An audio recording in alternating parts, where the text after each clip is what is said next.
Paul McGuire Grimes, ABC, Minneapolis. Simon, I'm so excited to talk to you today. So thank you so much for the time. I appreciate it. I'm guessing that you stacked all my films up behind you before we started this. I did do that, but I'm glad you noticed that because I really do like the Cornetto trilogy is so good. Of course, Star Trek, Mission Impossible, fantastic work. I mean, by the way. Thank you. Thank you very much. Yeah. Now, you're no stranger to animation, but what do you love most about doing voiceover for an animated movie? It's a real challenge because you are stripped of all the kind of accessories that you get when you do live action. There's no costume, there's no makeup, there's no sets. It's nothing but you and your imagination, and the images that you've been shown of the character you're playing, and maybe if you're lucky, a little bit of an animatic of them moving around. It's an interesting dynamic because you're working with the director line by line rather than actually performing the scenes and back and forth with your fellow actors. You take each line, each speech individually, and you work on it until it's correct. So it's a really challenging and often very fulfilling kind of way of working. I love hearing it, especially comparing it to doing live action. I think that was a really unique. I haven't heard an actor talk about it in that way. How much of the animation for Luck did you see in advance, or like even the storyboards with Bob to kind of get what his energy was going to be like? Well, it's really important when you do an animation that you have some kind of idea of who you're playing, because obviously the way animation works is that the vocal track has to come first because that's what the animators work to. But they will always be, before you start work, concept designs. And as I say, luckily you get what's called an animatic, which is a little bit of the character walking along, and seeing how Bob's tail sticks in the air or how he sits down and how he is when he's pretending to be just a cat. And seeing those things give you the right cues to be able to work on the voice and come up with the character. Yeah, I love it. I'm curious, do you believe in good luck and bad luck? And has there been a moment in your career where either luck or timing has played a big factor in it? Yeah, I believe in it as a kind of a consequence of circumstance rather than a sort of kind of force that's actually somehow working on you. I feel like luck is something that you make for yourself, really. Coincidences happen, circumstances change, things, can affect you, but that's just coincidence. None of it is a sort of what's the word? It's not like it doesn't know what it's doing. Luck. There's not someone out there defining who you are and what happens to you. But you can do a lot to make that luck good or bad, and you can also look at the luck you have, good and bad, as being part of a process. Bad luck can sometimes become good luck, and vice versa. You just have to sort of constantly, I guess, stay positive. Like Sam. Sam has been in foster care her whole life. She's aged out of the system, and yet she remains positive and sunny, and eventually everything comes good for her. Do you think it's hard to remain positive right now? And what are you doing to kind of stay positive to kind of get through life right now? I think the most important thing to do is you have to start with you, and you have to understand that if you put love out into the world, then you will get love back, and you can't just sit back and think, well, it's not worth it anymore, or this person hates me, or that person, I'm sure that person wouldn't like me if they met me. I think the most important thing you can do is, I always come back to the Beatles quote from the end. In the end, the love you take is equal to the love you make, and that is the message of this film. I just love the quote of the Beatles because they're my favorite. I feel like we should just wrap on the Beatles. So thank you for the time. I cannot wait for Mission Impossible Dead Reckoning. That trailer is incredible. Can you tease it like one word? It's astonishing. Yes, awesome. Simon, thank you so much for all the comedies and just all the great voice work you do as well. So thank you so much. I appreciate it. Thank you. Thank you, sir. My pleasure. Thank you. Paul McGuire Grimes, ABC, Minneapolis. Eva, it is really great talking today. I really enjoyed Luck and has such great messages for kids. So thank you for the time today. I appreciate it. Of course, and I love that you're wearing green, and I love that I really one day, and maybe if I ever get a house that's bigger than my apartment, to have that many movies and books behind me. That is Thank you. insane, and I'm obsessed with that. Oh my God, thank you. That means a lot. And they are very real too.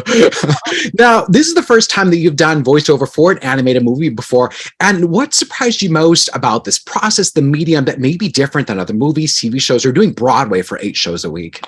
Yes, it was so different to know that like I needed to channel everything into my voice, rather than, you kind of give energy to all parts of yourself when you're on stage, and every part of yourself has 100%, but it's almost like putting 500% into just your voice. So it was interesting to like play with how I was going to do that, and it was interesting seeing how I thought I was sounding versus how I actually sounded. It was an interesting process, and I really grateful for it because I definitely learned a lot, and I think it's made me a stronger actor, to be honest with you.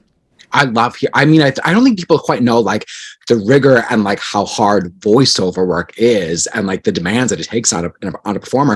I'm curious, how much of the animation, the storyboards did you know about Sam? And have you seen the movie to then see like some of your facial reactions within Sam? Good question.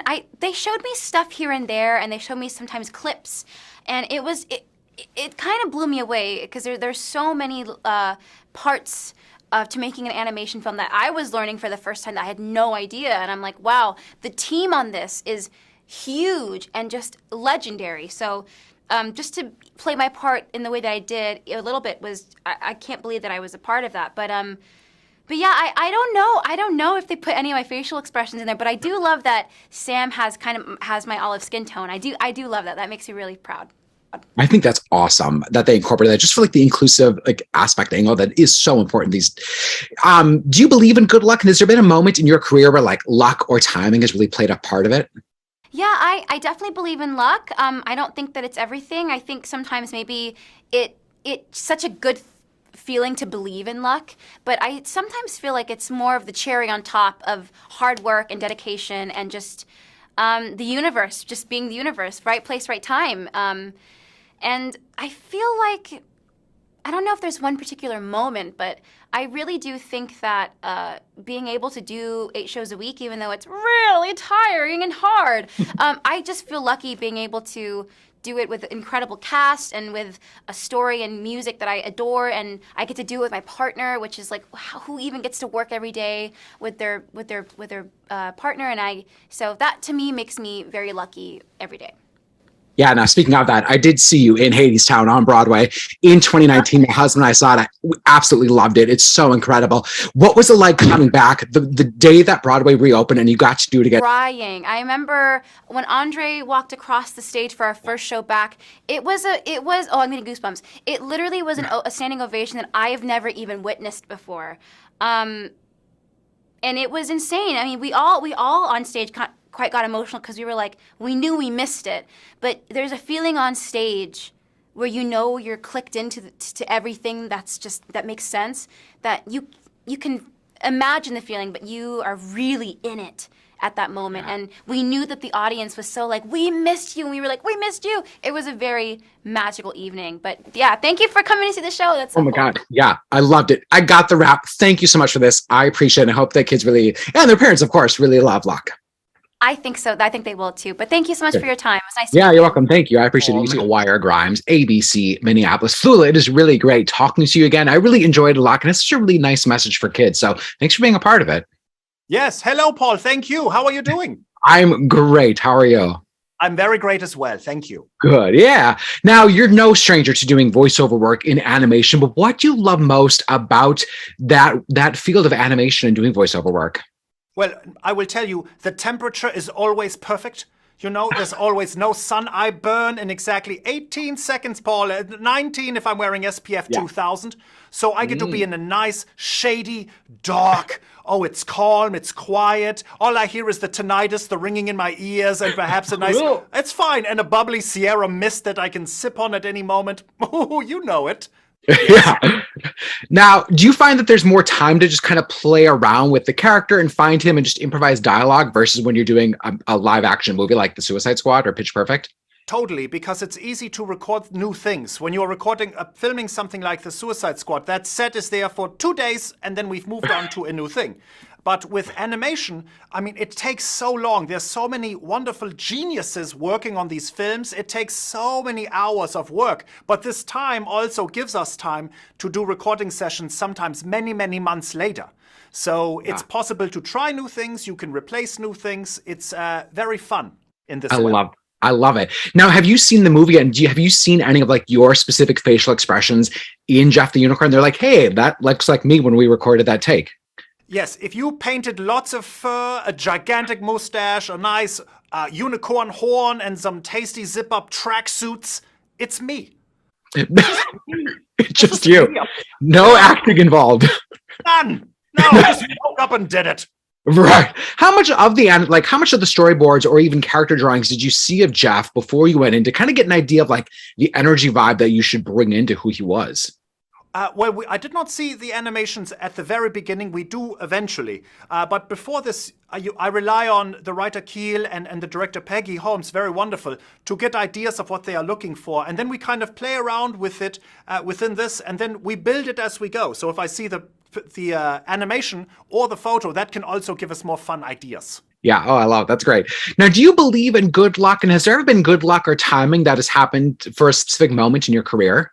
Oh, well, I mean, just that you and I are speaking now again, I mean, this is very lucky to me. So I feel very fortunate just to be here now, and that's kind of already very, very lucky. And one time I was sitting on a bench, and there was a donut, and it had no bugs on it, and I could have eaten it, but I didn't. That's probably a smart choice. I think George Costanza would have something to say about that too. Now, Simon Pegg talked about the importance of bad luck to go along with good luck. Do you believe that acknowledging bad luck is important? I think we don't know which is which many times. Sometimes a thing you think is good luck isn't bad luck or anything, it's just an event. And sometimes bad luck is actually a very wonderful, great thing. So I think the analyzing of what is good luck and bad luck is sometimes a waste of energy for us. It's better just, in my mind, to be grateful as things come, and as things happen, we get to learn stuff. That is such great advice. I got the wrap. Flula, always fantastic talking to you. Thanks for the time. I appreciate it. Thank you, man. Yeah, have a very great time. Bye. Thank you. You too. Bye.